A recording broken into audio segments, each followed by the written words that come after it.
Hola de nuevo, como les decía hace un momento, mi invitado hoy es Brian Winter, vicepresidente de la American Society Council of the Americas y editor en jefe de la publicación de esa institución, America's Quarterly.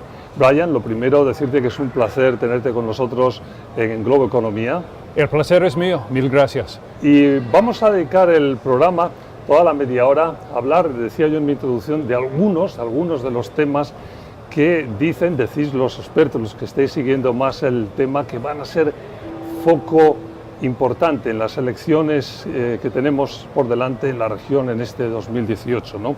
Sobre todo el tema de la corrupción, el ascenso de las clases medias y también el tema de los nacionalismos, el anti-establishment, al que por cierto habéis dedicado en vuestra publicación America's Quarterly el último número.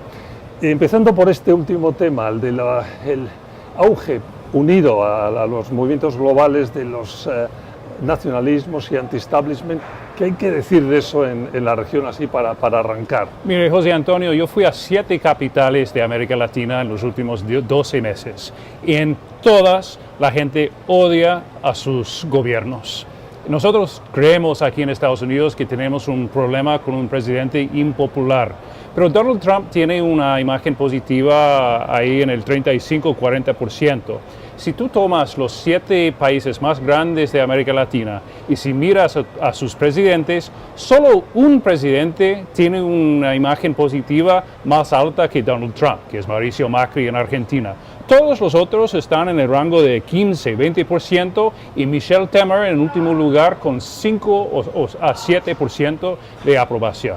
¿Es nuevo el tema de los anti-establishment por algunas razones concretas en este momento en la región, digo? Yo creo que hay 2 temas principales. Uno es que las economías están pasando por problemas, que después de la gran expansión de la última década, motivada por los commodities y por China y también por buenas políticas fiscales que hicieron gobiernos como Perú y Colombia y Brasil, estos países han entrado en una nueva fase económica ahora donde el crecimiento no es tanto y la gente, digamos, que estaba acostumbrada a mejores tiempos y ahora está enojada. El segundo tema es la corrupción. Siempre hubo corrupción y yo sé que vamos a hablar un poco más de eso más tarde, pero siempre hubo corrupción. Lo que ha cambiado es que la gente se enoja y ya no la tolera como antes. Está claro. Sobre todo este aspecto de la corrupción que luego vamos a tratar en mucho más detalle, ¿no? Pero además, como dices, el hecho de que hay una sensación de que hay un cierto cansancio con los partidos tradicionales, ¿no? Eso se ve en el mundo y digamos se ve que aquí en Estados Unidos que tuvimos a Donald Trump que llegó prometiendo un nuevo estilo de política y se ve también en América Latina, en el caso de Jair Bolsonaro, que es el candidato de ultraderecha en Brasil, y también con Gustavo Petro, que es de izquierda en Colombia, pero también representaría un gran cambio a los políticos de siempre. Haciendo un poquito de paralelismo, si quieres, entre los movimientos nacionalistas y anti-establishment, sobre todo en los países desarrollados, desde el Brexit hacia acá, hemos tenido cantidad de oportunidades de seguirlos en directo. Pasó con el Brexit, como digo, pero luego también aquí en Estados Unidos con Francia, donde afortunadamente me parece a mí, desde luego, no triunfó la opción de Le Pen, la opción nacionalista, y ahora eso como que está extendido, pero las peculiaridades, las diferencias, lo que de alguna forma marca, a mí me parece que no es igual los movimientos. Vamos a ver si hago mi punto bien para que tú me des tu opinión.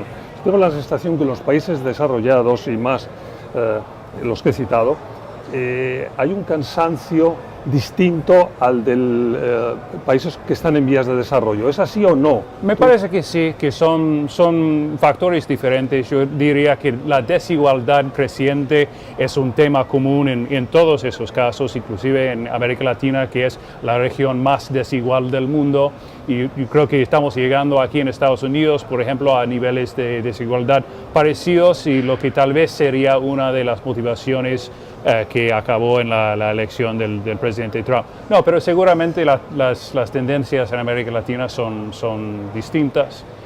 Y yo diría que también tiene su papel en las redes sociales, Facebook, Twitter, que hacen con que los valores estén cambiando y la gente quiere ver a alguien más como más convicción, y tal vez las políticas y la misma democracia ya no tiene la misma importancia para esas generaciones jóvenes como tenía antes. Y eso es muy generalizado en todo el planeta, vamos. Se ve en las encuestas también en América Latina, Sí. se ve que la fe en la democracia desafortunadamente está cayendo. Está cayendo, exactamente. Y Brasil, por ejemplo, solo un 25% de la población dice estar satisfecho con la democracia. En mi opinión, ellos están echando la culpa a la democracia por algo que es culpa de los partidos y los políticos y no del sistema de gobierno. Pero no hacen la diferenciación. Exactamente. Y tenemos muy poco tiempo y por terminar con este bloque con una nota positiva que tengo anotada aquí, que es, tú has hecho mención a este tema de que el momento económico no es bueno. O sea, pero claro, dices, es mejor que si hubieran sido las elecciones hace 2 o 1 año, porque hace 2 años la región estaba en recesión. Hace 1 estaba creciendo muy poquito. Este año, como positivo, es que va a estar un poquito mejor que el año anterior. ¿Te parece que eso va a influir o no lo va a percibir tampoco el votante? Me parece que sí, y se espera el mejor año para América Latina en términos económicos en los últimos 5 años. Por eso, esa es la parte que me parece a mí que puede rebajar esa... No, y puede generar más apoyo para los políticos de siempre. Exacto, que podrían acabar ganando. Hay tiempo todavía para que ellos suban en las encuestas. Exacto, ese era el punto. Bueno, pues con esto vamos a una pausa. Cuando volvamos nos ocupamos de otro de los temas que sin duda van a tener foco, el ascenso de las clases medias en la región. Sigan con nosotros, Globo Economía. Hola de nuevo, Globo Economía. Estamos hablando de las elecciones en la región en 2018 y de algunos de los temas que van a hacer titular, sin duda, a lo largo de los próximos meses. Y en este bloque decíamos, Brian, que nos íbamos a ocupar del ascenso de las clases medias en la región, que es un tema importantísimo. Vosotros lo tratáis y lo analizáis continuamente desde el Council. ¿Qué hay que decir también ahí un poco como primer punto de partida? Es que las clases medias en América Latina crecieron mucho en los últimos 15 años, por 50 millones de personas. Y eso también generó un cambio de valores. La gente que antes estaba más interesado en temas de su día a día, como desempleo, como la miseria, como el hambre en el caso de muchos países, sí, ahora está pensando en otras cosas, en corrupción, en salud, en educación, y no queda claro si los políticos han entendido ese cambio, que es un cambio muy positivo en la región, pero tiene que sostenerse y para eso tiene que haber cambios en la política también. Pero como dices, el punto es tremendamente positivo por este cambio de intereses, ¿no? Vamos, de intereses, de que el estar mejor económicamente te permite quizás dejar en segundo término eso, la sobrevivencia a veces o el tema del trabajo y empezar a preocuparte de otros temas como el que vamos a ocuparnos luego, la corrupción, que claramente está en el foco.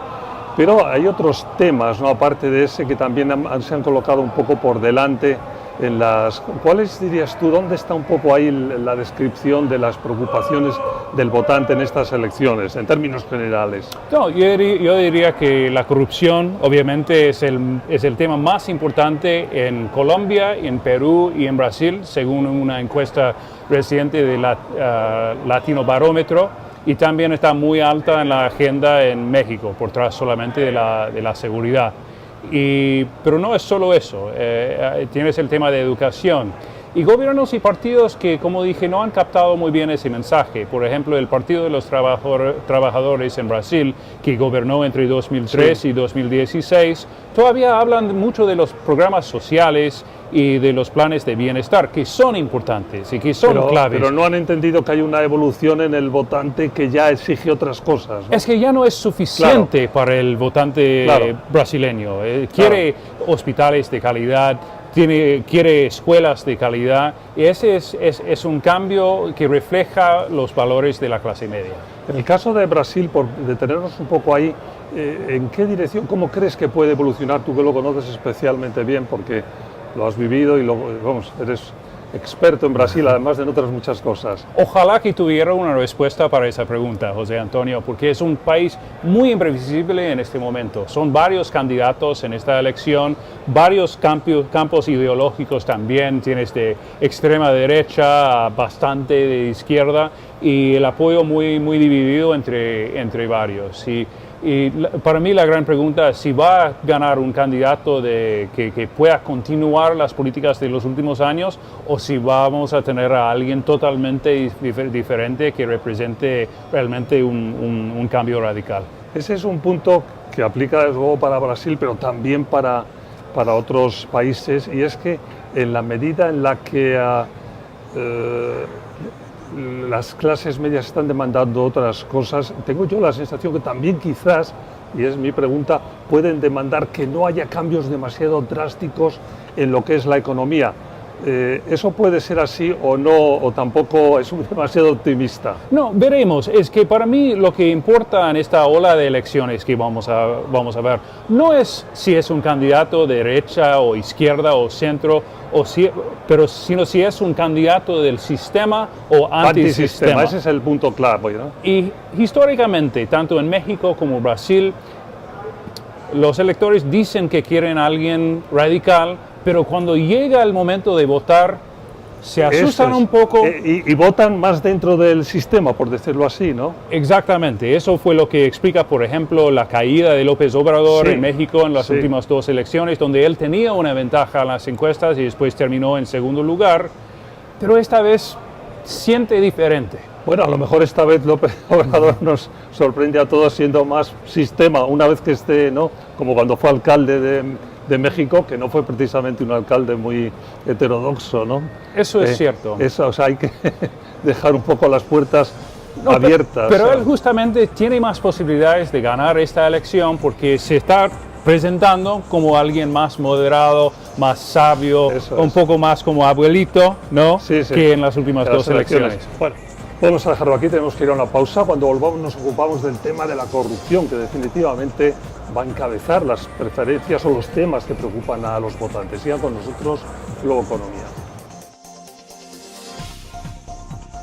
Hola de nuevo, Globo Economía. Estamos hoy con Brian Winter hablando de los grandes temas que seguramente van a protagonizar las elecciones, las múltiples elecciones que hay en las regiones de 2018. Y en este bloque decíamos, Brian, que nos íbamos a ocupar de la corrupción, que antes de llegar al bloque ya la hemos mencionado varias veces, porque claramente es el gran tema, ¿no? ¿Por qué es el gran tema en todo el mundo, pero también en nuestra región?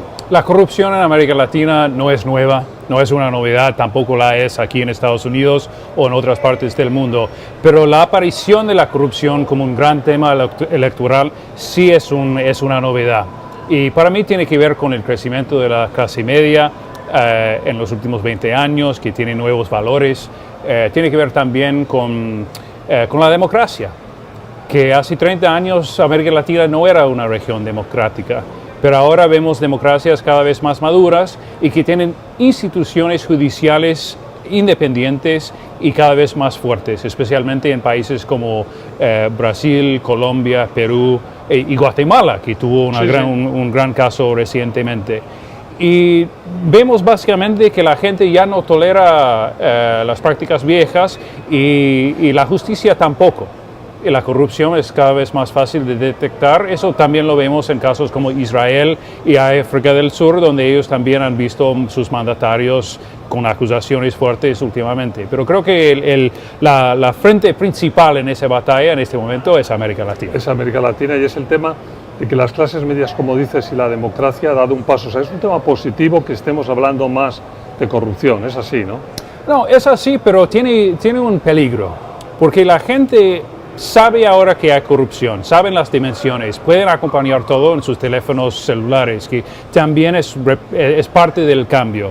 El peligro es que al no ver progreso, están cada vez más decepcionados con el mismo factor que está produciendo esos escándalos, que es la democracia. Mucha gente está acompañando ese proceso, ven que los políticos y los empresarios no cambian sus hábitos y dicen, el problema es la democracia. Y el apoyo, eso se ve en encuestas como Latino Barómetro y también como en Datafolha en Brasil, se ve que el apoyo a la democracia está cayendo. Y eso es peligroso y trágico. Sí, y una pregunta difícil de contestar, pero déjame que la haga. ¿Qué se puede hacer? Que yo veo totalmente lo que estás diciendo, que son dos temas. O sea, por un lado, el ir destapando, haciendo más transparente la corrupción es algo positivo, pero como dices muy bien, pone en peligro claramente el que hay una gran desilusión por parte de los votantes. O sea, se puede hacer algo en el medio para diferenciar esas dos, porque son dos temas distintos. Es decir, una cosa es ir contra la corrupción, ser transparente, combatirla y transformar eso, y otra cosa es que la democracia hoy por hoy es el mejor sistema que podemos darnos para vivir juntos, ¿no? Sí. ¿O no? Pero la buena noticia es que se puedan hacer muchas cosas. Primero y más importante, los políticos y los empresarios tienen que cambiar sus hábitos. Tienen que saber que si continúan con lo mismo, ellos también van a ver a sus economías y a sus sistemas políticos arruinados, desacreditados, y eso sería obviamente un peligro para sus negocios y para sus cargos. Pero más allá que eso, hay temas concretos que se pueden tomar, como por ejemplo establecer fiscalías generales independientes y con gestión de su propio presupuesto.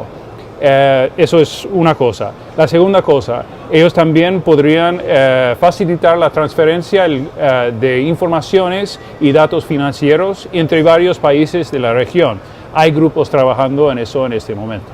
O sea, todo lo que sea, por un lado, institucionalidad, eso está claro, o sea, lo que es Estado de Derecho, independencia, pero también un poco transparencia de temas como las transacciones económicas, financieras, ¿no? Que han sido muy opacas, quizás por eso en determinados países de la región, ¿no? Y yo creo que hay que hacerlo porque la corrupción como existía antes no es sustentable. Yo no creo que haya más corrupción en América Latina ahora que hace 10, 20 o 50 años atrás. Pero la tecnología, las redes sociales, los mismos valores de la sociedad hacen que las viejas prácticas sean insustentables y que hay que cambiarlas. Y la buena noticia es que hay cosas concretas que se pueden hacer. Que se pueden hacer. Sí. Brian, con esa postura esperanzada, pero al mismo tiempo prudente, nos tenemos que despedir. Muchas gracias por haber estado con nosotros. Fue Brian Winter, vicepresidente de la American Society, Council of the Americas y editor en jefe de America's Quarterly. Muchas gracias a ustedes por su atención y recuerden que si quieren estamos por más en 7 días desde aquí, desde el New York Stock Exchange Globo Economía. Hasta la próxima semana.